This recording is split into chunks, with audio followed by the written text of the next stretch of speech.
Hello Bro Ansis, saya admin channel Abis Jam Kantor. Pada video kali ini kita akan mengangkat tema yaitu cara cepat kaya yang aman, tentu bukan ponzi, nipu atau sejenisnya. Pertanyaannya kenapa channel Abis Jam Kantor mengangkat tema ini? Karena memang ada kaitannya dengan kasus-kasus Gracie Rich yang belakangan lagi rame-ramenya menjadi tersangka. Sebut saja Gracie Rich pertama ada inisial IK dari Bandung. Dari Medan. Dan Gracie Rich selanjutnya yang juga menjadi tersangka yakni ada inisial DS dari Bandung. Mereka berdua ini punya jurus sakti atau cara cepat kaya, tapi dengan cara tidak aman. Saya yakin Bro dan Sis mempunyai banyak referensi mengenai bagaimana strategi menjadi kaya. Tapi dari referensi-referensi, entah itu dari baca buku atau dari seminar, pada umumnya tips-tips yang diberikan adalah semua memerlukan proses dan tidak dalam waktu yang singkat juga.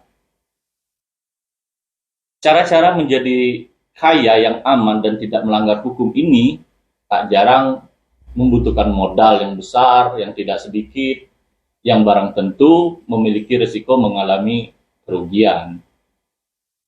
Kita balik lagi ke bahasan mengenai Gracie Rich, IK, dan DS. Untuk kasus IK, Gracie Rich IK ini konon ada yang dirugikan hingga 25 miliar.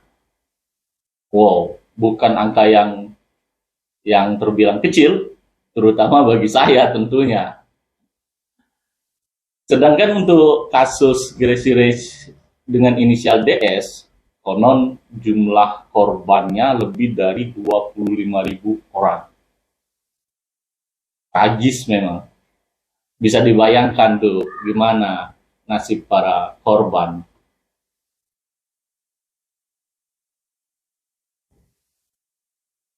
Lalu bagaimana sih sebenarnya hingga orang-orang itu tertipu atau menjadi korban IK dan DS ini? Nah, disinilah clue-nya. Pada awalnya para pelaku biasanya menjanjikan para korban sesuatu keuntungan yang besar dan diraih dalam waktu yang relatif singkat. Skema yang ditawarkan dibilang nyaris tidak memiliki risiko rugi alias selalu untung, selalu cuan. Dengan bermodalkan afiliator trading, mereka perlihatkan pas lagi trading dan cuan, kelihatannya nyata. Dan memang nyata, karena yang direkayasa itu aplikasi tradingnya.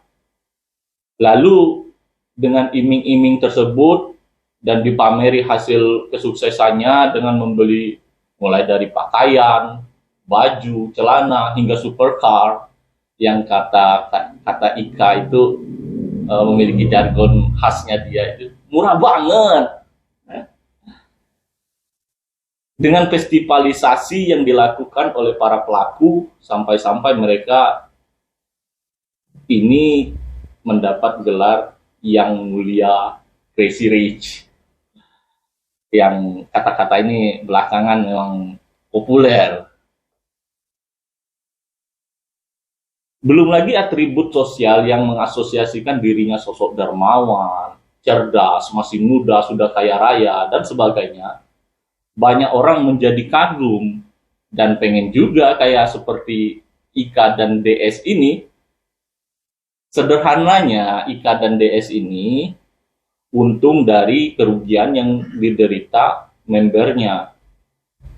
Sekarang sudah diciduk dia oleh aparat berwajib karena menjadi tersangka.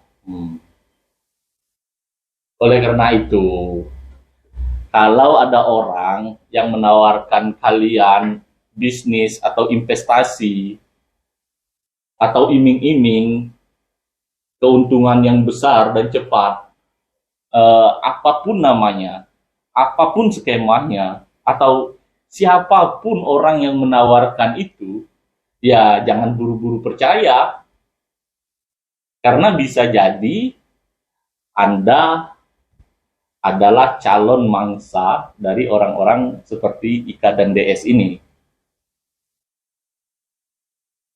Ya, saya ingatin lagi, ingat baik-baik bro dan sis, kalau ada tawaran dan iming-iming keuntungan yang besar dan cepat serta nyaris tanpa risiko, ya kita patut dong skeptis. Karena bisa jadi itu cara cepat kaya yang tidak aman. Selain kasus Ika dan DS ini, ada lagi nih cara cepat kaya yang tidak aman juga. Tentu kalian tahu dong, baru-baru ini ada ex-menteri yang dapat potongan hukuman penjara dari 9 tahun penjara tinggal hanya 5 tahun penjara. Cara cepat kaya atau cara melipat gandakan kekayaan yang dilakukan oleh menteri ini yaitu korupsi. Dengan bermodalkan tanda tangan saktinya, tanda tangan perizinan ekspor prebon, dia dapat 25 miliar bro.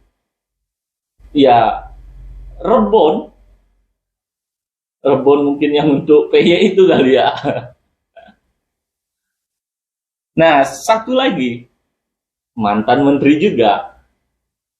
Cara operasinya sama, simple, hanya mengumpulkan 10.000 per paket, ya 10.000 receh.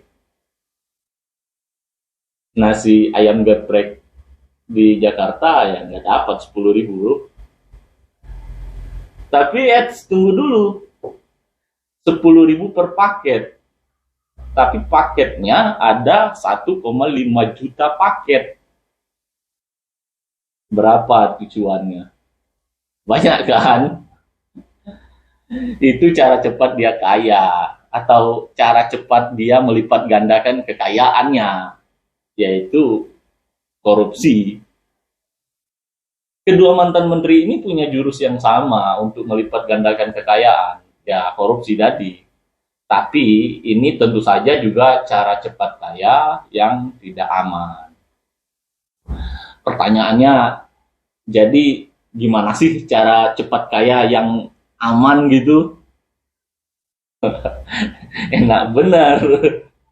Pada mau cari caranya atau strateginya, cara cepat kaya yang aman. Mencari-cari cara. Nanam durian aja butuh proses bro, butuh waktu yang tidak cepat. Setidaknya untuk buah pertama butuh waktu 4 tahun.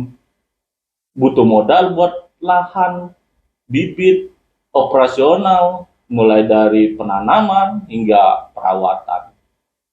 Belum lagi kita bicara aspek risiko kemungkinan gagal, mulai dari bibit mati, hama, potensi diembat tetangga, ya itu memungkinkan ya.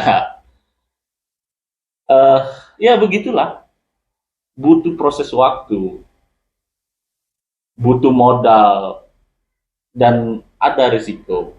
Lah ini ada bocah yang pengennya kaya mendadak dan tiba-tiba tidak butuh effort keras, maunya instan, bin salabin, ya ujung-ujungnya kayak Ika dan DS Pak, penjara.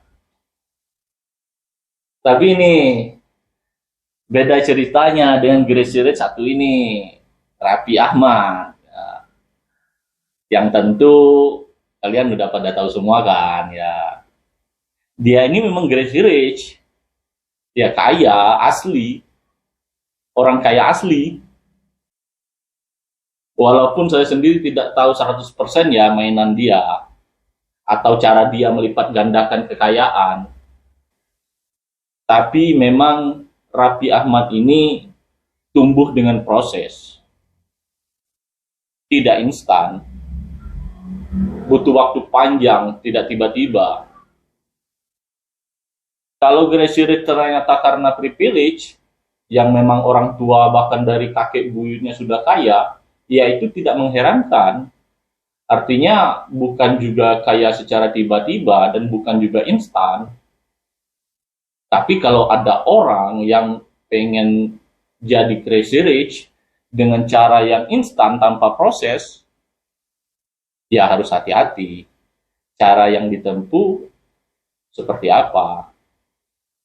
Kembali kepada tadi cerita perjuangan Raffi Ahmad ya. Konon ceritanya Raffi Ahmad ini awal ikut casting seharian di Jakarta. Seusai casting dia buru-buru pengen langsung pulang ke Bandung. Sama temannya waktu itu diajak dulu untuk makan. Tapi Raffi Ahmad saat itu nolak. Dia pengen buru-buru langsung berangkat ke Bandung pulang dari Jakarta. Padahal seharian habis casting. Bukan syuting bro, casting. Kalian tahu kenapa saat itu Raffi mau langsung pulang ke Bandung dan menolak ajakan dari temannya? Pada suatu kesempatan, Raffi mengaku kalau dia saat itu hanya ada duit pas buat ongkos transportasinya ke Bandung. Jadi bukan dia nggak lapar sebenarnya. Kata Raffi, aslinya saat itu dia lapar banget. Tapi kalau dia memenuhi ajakan makan, dia nggak bisa pulang karena ongkos busnya ke Bandung menjadi kurang dong. Tapi pada ceritanya dia akhirnya jadi makan kok kalau itu karena si teman yang ngajak tadi bersedia meneraktir. Itu ceritanya. Raffi mengaku kerja 20 jam sehari dan itu dia lakukan dari masa SMP hingga lebih dari 20 tahun. Kerja 20 jam sehari. Bukan 9 to 5 tentunya. Ya begitulah perjuangan, butuh proses dan waktu yang lama. Namun biasanya orang yang menjadi kaya dengan proses waktu yang lama, kekayaannya akan bertahan lama. Kita lihat juga cerita Chairul Tanjung atau CT. Sekarang dia punya bank, banyak TV. Stasiun TV maksudnya, bukan TV yang kayak kita ada di rumah itu ya. Dia punya channel berita Detikcom punya dia, Trans, kemudian dia punya usaha kafe di mana-mana. Tapi menurut cerita Chairul Tanjung, proses ia menjadi kaya tidak diraih dengan cara cepat atau instan dan sederhana. Bahkan CT mengaku saat ini ia masih kerja keras lebih dari 14 jam per hari. 14 jam bro. Lagi-lagi bukan 9 to 5. Kalau dulu lebih gila lagi. Ia mengaku kerjanya dalam sehari 18 jam per hari. Dan tidak kenal waktu tanggal merah Sabtu Minggu. Sabtu Minggunya udah di kalender udah dicoret hitam semua. Berubah semua. Edan ya. Kamu Sabtu Minggu yang dipakai rebahan jangan tersinggung. Saya juga kadang rebahan juga kok. Ya beda lah Citi dengan kita. Dari aspek kekayaan juga beda. Orang kayak Citi dan Raffi Ahmad ini butuh proses waktu dan kerja keras dan tidak instan. Orang kayak CT dan Raffi Ahmad ini butuh proses waktu dan kerja keras dan tidak instan.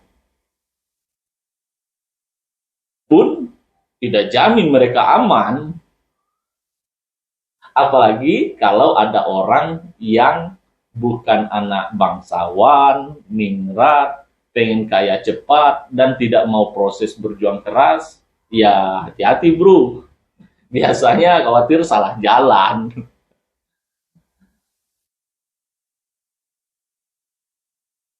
Oh ya, bentar. Sebelumnya di awal video kita mengangkat tema cara cepat kaya yang aman. Dari bahasan tadi, kira-kira sudah terjawab belum ya? Kayaknya belum. Gimana caranya? Oke, baik.